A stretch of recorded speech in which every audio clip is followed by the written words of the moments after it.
nous sommes le lycée agricole Hector Serre de Dax-Worreløy dans les Landes. Et donc cette année, notre équipe de 6 élèves participe au TNLA, qui est le trophée national des lycées agricoles, qui regroupe une cinquantaine de lycées agricoles de France. Donc on est noté au cours de 5 épreuves. Donc une épreuve qui est la réalisation d'un blog, une seconde épreuve qui est la réalisation d'une affiche et de son argumentaire sur un thème donné, qui était cette année pour une agriculture et une alimentation citoyenne. Ensuite, une troisième épreuve qui est la contention, manipuler le bovin tout en restant en sécurité. Une quatrième épreuve qui était la présentation sur le ring en 5 minutes de notre établissement, de la vache et des formations présentées au lycée. Et pour finir, on était noté au cours d'une 5e épreuve sur la réalisation d'un stand et tout ce qui est réponse aux visiteurs au Salon de l'Agriculture de Paris.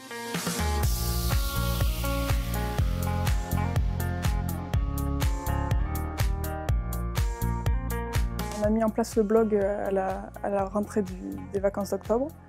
Donc on a fait des réunions auparavant pour un peu savoir déjà quel thème on allait aborder sur le blog. Donc on est parti sur le thème des cow-boys, parce que donc on a le veau qui s'appelle Lucky Luke. On a essayé de diversifier un peu, donc tout ce qui peut être sur un peu d'humour par rapport toujours au thème des cow-boys.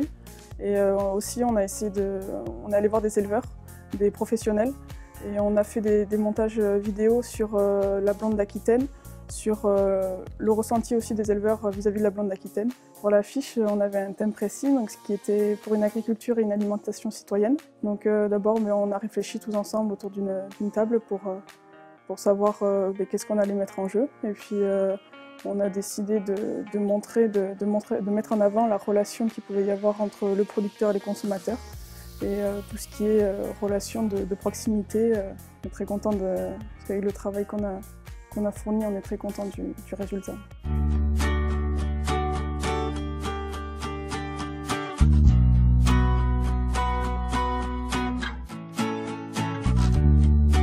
La préparation du concours, effectivement, c'est un travail de très très longue haleine qui a démarré début octobre. Donc on a rempli le dossier d'inscription avec les 6 élèves début octobre, et depuis octobre on a travaillé sur la préparation des différentes épreuves. Donc on est une équipe de 5 encadrants, alors chacun dans son domaine. Donc il y a des enseignants en technique, des enseignants en communication, enseignants en informatique, moi-même. Donc on les conseille sur les différentes épreuves et sans les faire à leur place bien évidemment, mais on les accompagne. Donc ensuite il y a 3 épreuves, l'épreuve de contention, l'épreuve du ring et ensuite l'animation d'un stand au Salon de l'Agriculture. La semaine à Paris, c'est une semaine d'activité intense où en fait il faut tout le matin de bonne heure préparer les animaux, donc c'est douche, préparation du stand. Ensuite c'est tout ce qui est animation ponctuelle sur le stand au cours de la journée, c'est les épreuves dans la journée. Donc en fait c'est une semaine d'activité intense et très fatigante pour les élèves. Donc il faut vraiment que le groupe soit très soudé pour pouvoir tenir le choc, je dirais, parce qu'avec le manque d'heures de sommeil, la pression qui s'accumule sur les épreuves qui sont en plus en fin de semaine, et la remise des prix, l'apogée c'est le dimanche après-midi. Donc si vous voulez, on accumule une fatigue et un stress très important sur la semaine. C'est pour ça que je dis que c'est un peu une semaine en dehors du temps, parce que bon, ce genre d'événement, on le vit qu'une seule fois dans sa vie, en tout cas pour eux. Et c'est vrai que c'est très particulier. Tant qu'on n'a pas vécu, on ne peut pas comprendre. Donc les éleveurs vivent la même chose, c'est le stress du concours, c'est l'ambiance conviviale qu'il y a après sur les coulisses du salon, après la fermeture. C'est un monde complètement à part, voilà, qui se retrouve tous les ans là.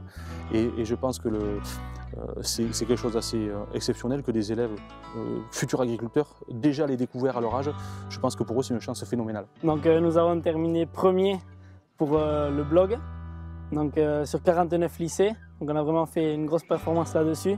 On est vraiment très fiers parce qu'on a vraiment tous travaillé, on s'est vraiment investi à fond pour le blog. Donc c'est vraiment une grande récompense et une grande fierté d'avoir gagné. Et ensuite on a fini donc deuxième de notre section, les vaches allaitantes, donc grands effectifs. Et là aussi, donc c'était une section qui était très difficile parce qu'il y avait pas mal de lycées qui étaient rodés là-dessus. Donc finir à la deuxième place, vraiment, on est ravis et on est très fiers. Voilà. Je pense qu'on peut dire vive les cow-boys!